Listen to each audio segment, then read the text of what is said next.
Your English podcast. Hello, everybody. Welcome to the Your English podcast, the best way to improve your English. Okay, so let's unpack this. Today, we're doing a deep dive into something, well, incredibly useful, I think. It's a stack of insights all focused on a challenge so many of us face, right? How to actually build a consistent habit when it comes to learning English. Yeah. You know how it goes. You start off strong, super motivated. Of energy, yeah. And then maybe a week or two in, that kind of initial excitement just fizzles out. That's all the time. So our mission today is really to pull out 10 practical, actionable ways to help you get past that sporadic effort, to really build a sustainable, almost automatic language learning routine. And what's really fascinating here, looking at the research we reviewed, is the power of that word itself. Habit. Right. Our sources talk about, well, the neuroscience behind it.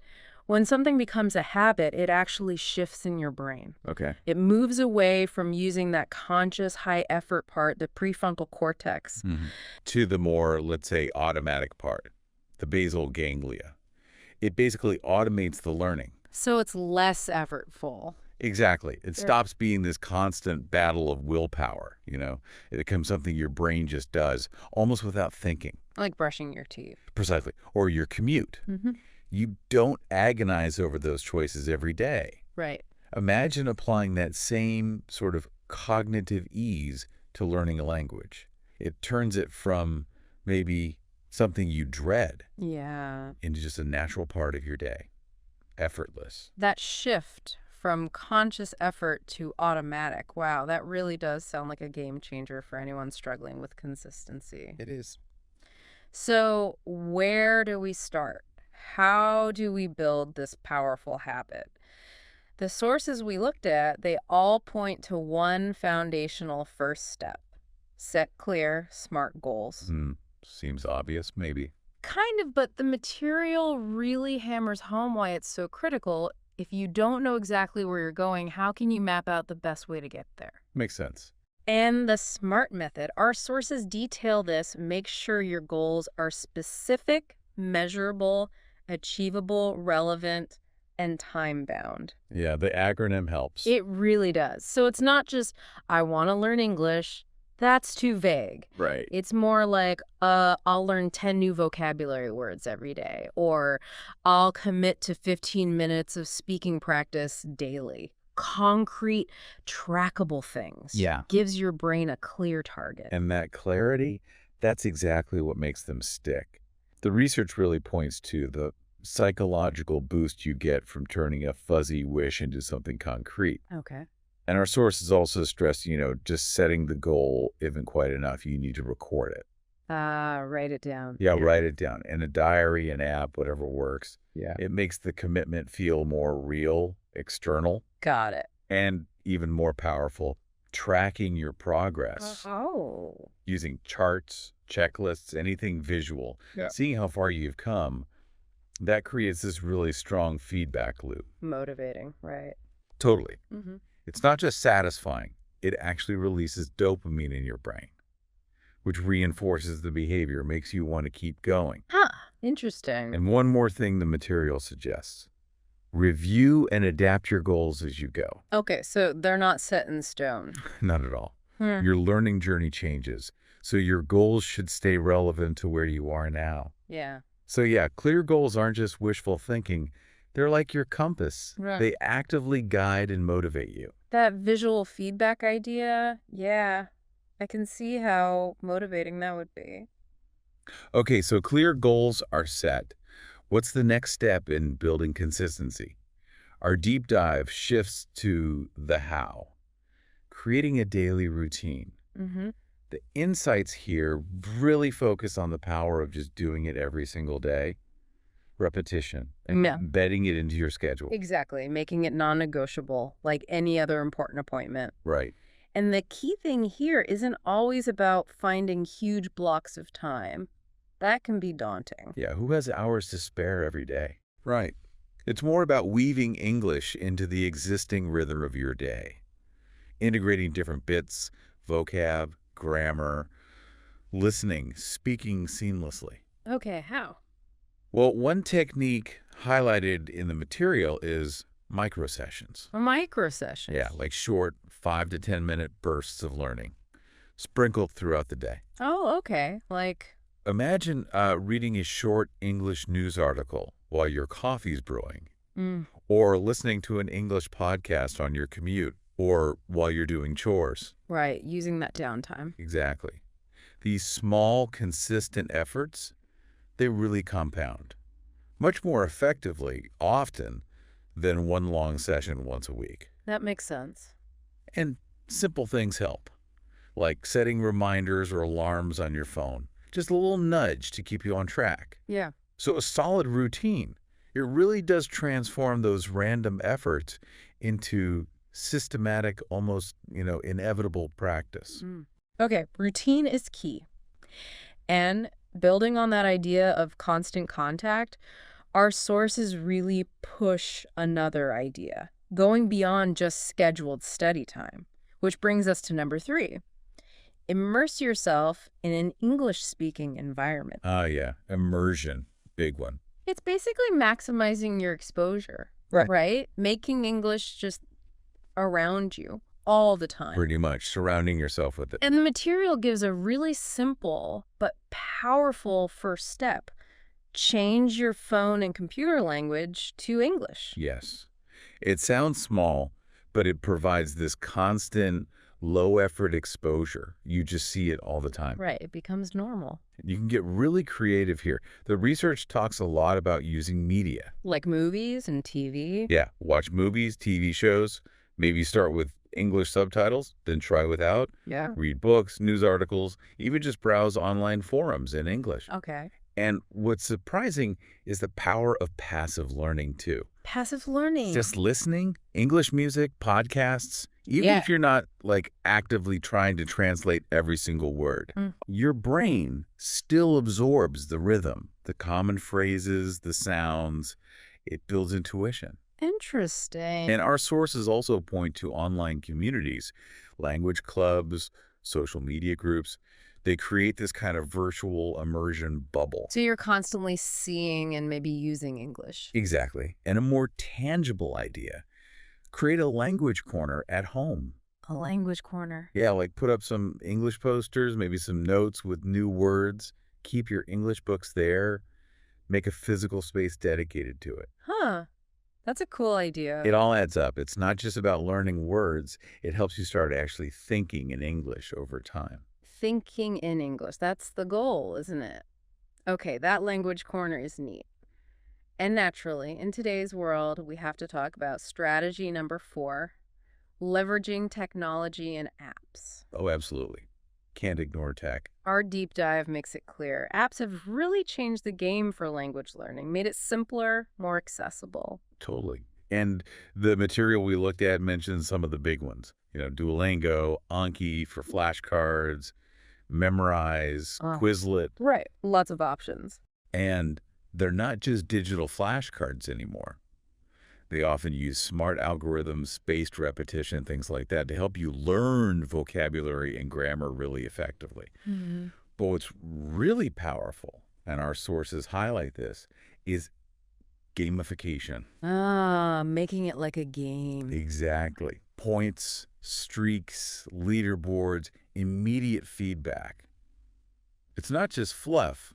It taps into real psychological triggers. Like our competitive side. Yeah, our drive for mastery, even a bit of social comparison. It creates that dopamine feedback loop again. Makes learning feel rewarding, almost addictive, but in a good way. Addictive learning, I like that. And beyond the specific apps, there's just a ton of other digital stuff. YouTube channels dedicated to English learners, podcasts like this one, webinars. So much content out there. For sure. So the message is, explore what's out there. Keep your apps updated, try new things.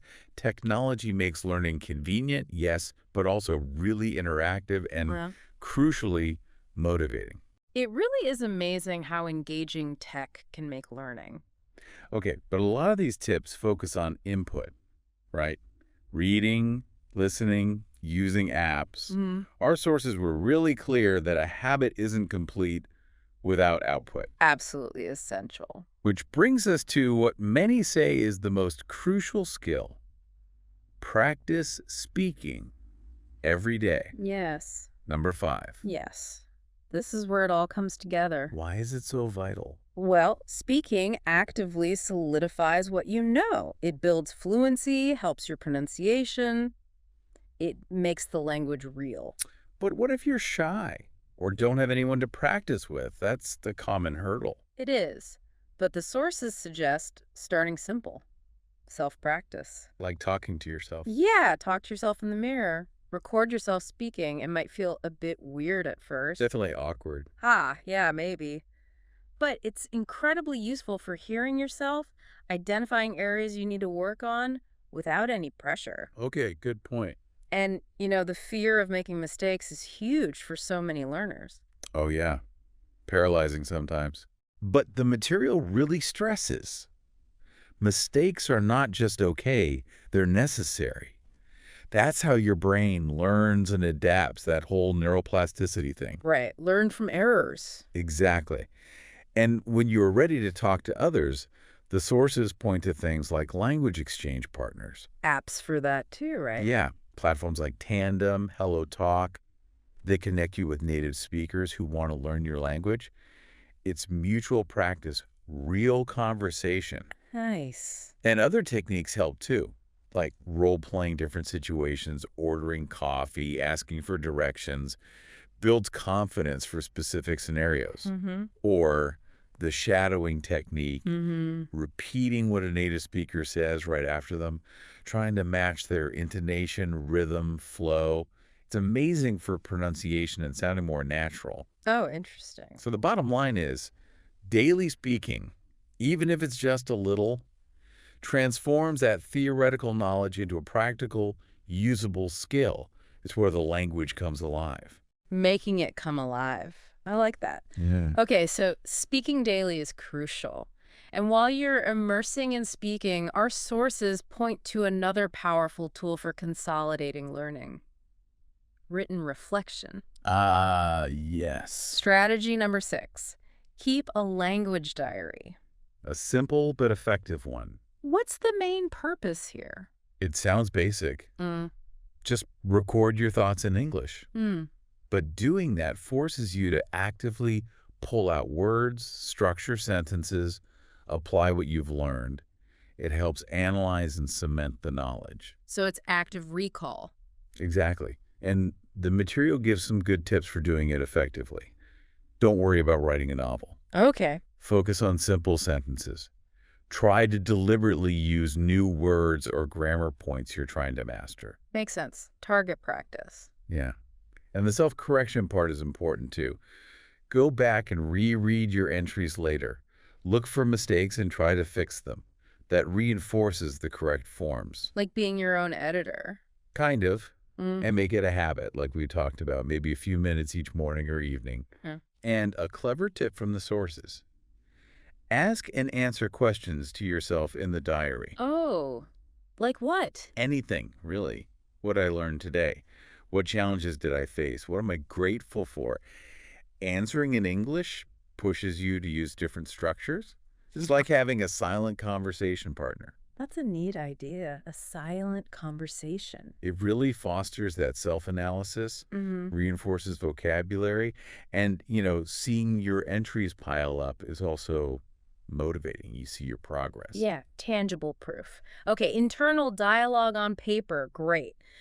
Now, for strategy 7, and this one feels really important for long-term sticking power. Combine learning with things you enjoy. Yes.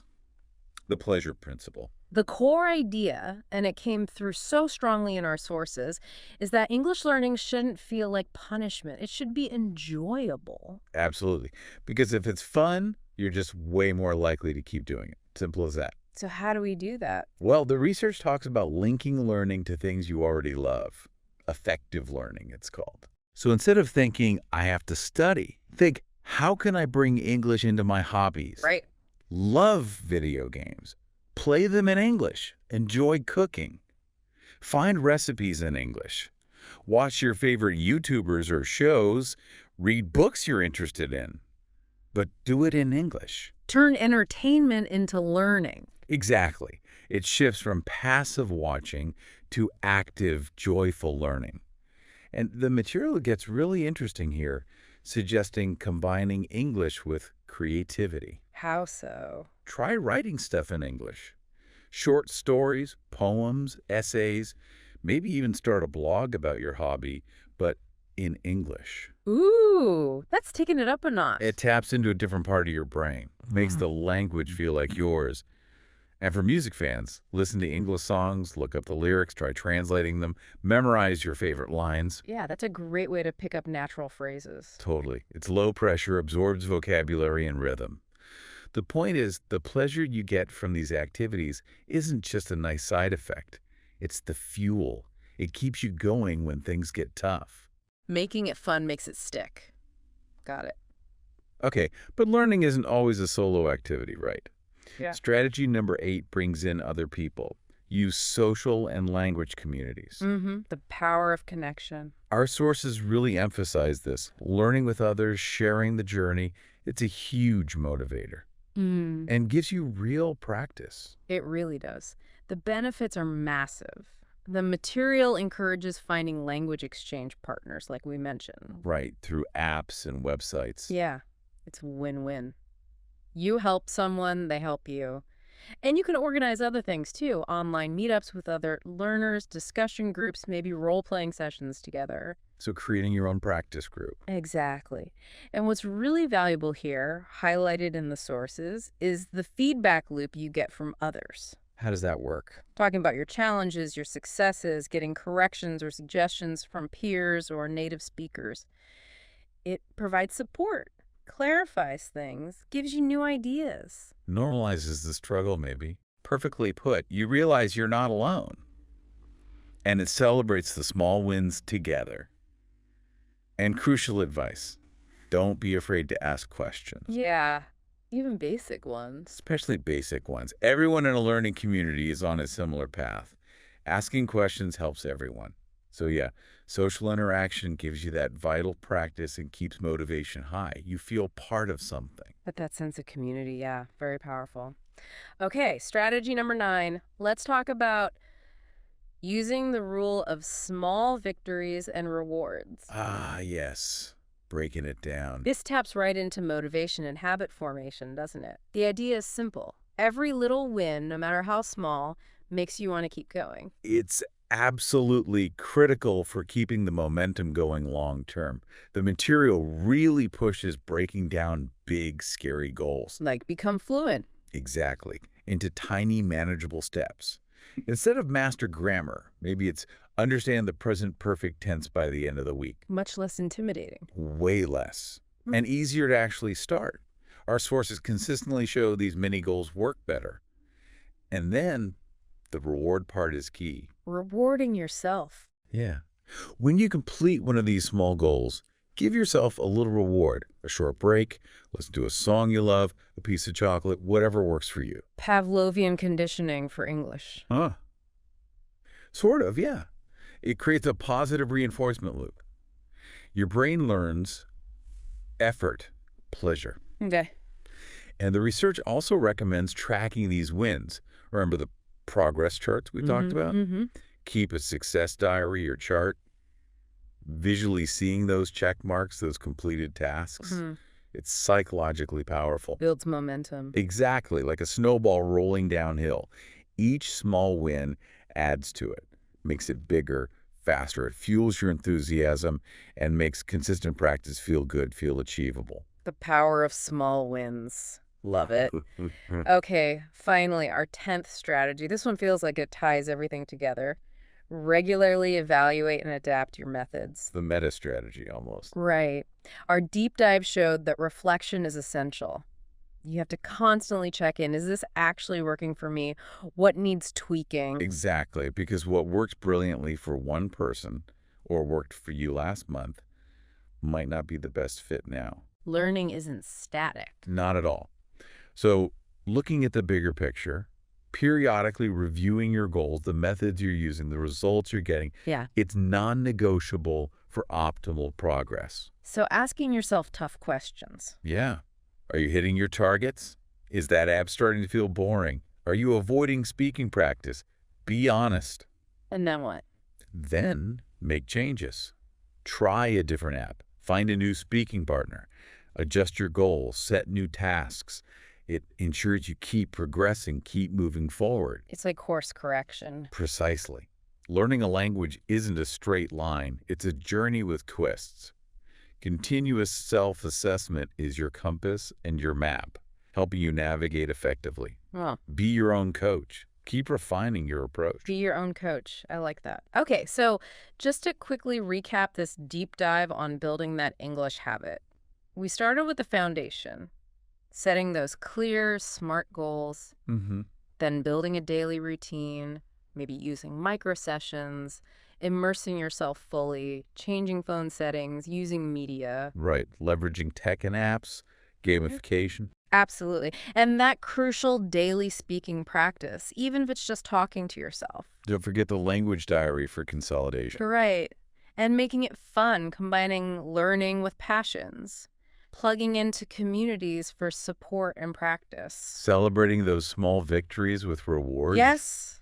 And finally, constantly evaluating and adapting your methods. That's the loop. It really covers a lot. The core takeaway seems to be building this habit is about consistency, yes, but also about enjoyment, smart strategies, and being flexible, adapting as you go. Well said.